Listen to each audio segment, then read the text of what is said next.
August 6, 2001. President George W. Bush is in Central Texas, on vacation at the Western White House. While behind these gates at his ranch in Crawford, Bush received a classified intelligence memo titled, quote, Bin Laden determined to strike in U.S. Grew up in rural Arkansas, so from a town of 10,000 people. At the same time, 22-year-old Matt Harns is preparing for his dream job. She was working in the World Trade Center just for a little while, and she took this picture. That same friend helped Nathan, who's now a professor at Texas A&M. She helped me get the job.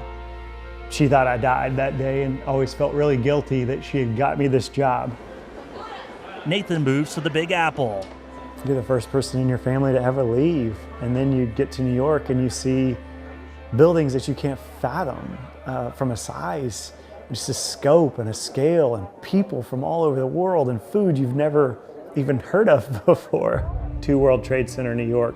When I came in the morning of 9/11, that's me. His first day of work, Nathan rides the elevator to the 61st I'm floor. then an employee of Morgan Stanley Dean Witter. There's like planes, look, they're going inside the buildings, everybody's outside going crazy. 8:46 a.m., a plane hits Tower 1. Everyone was quiet. Everyone was pressed up against the windows, and I wondered, what is going on? What's everybody looking at? I could see burning office papers floating in the sky on fire.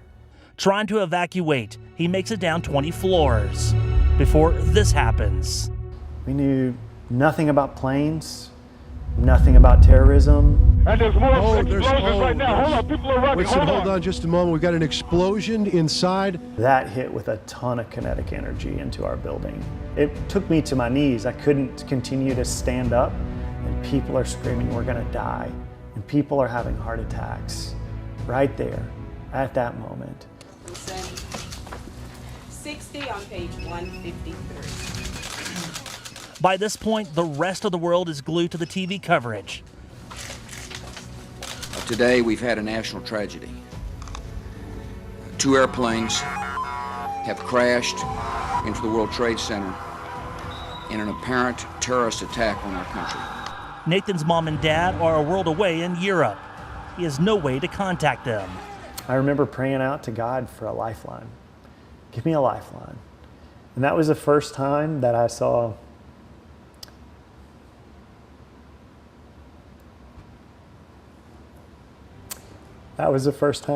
rescue personnel.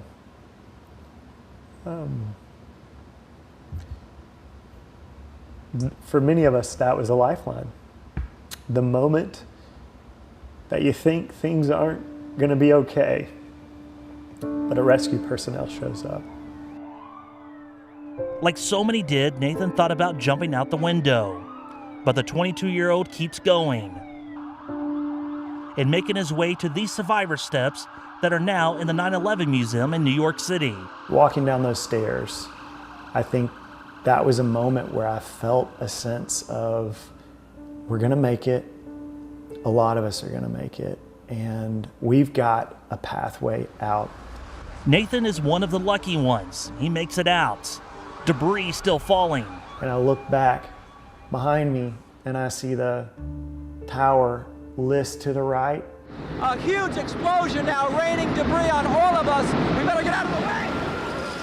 So I ran because smoke began to come after me.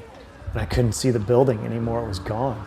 I could see a cloud of smoke, I could see people, but I couldn't see what was my tower.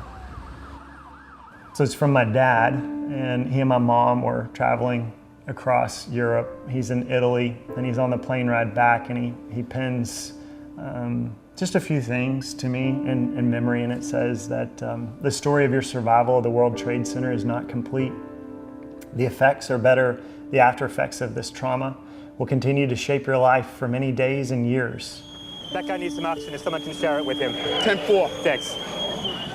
20 years later, Nathan believes in sharing his story with a younger generation, so they will never forget. Clearly it changed my opportunity to walk out of a building, but it also changed the way that I walked every day since. Nick Bradshaw, 25 News.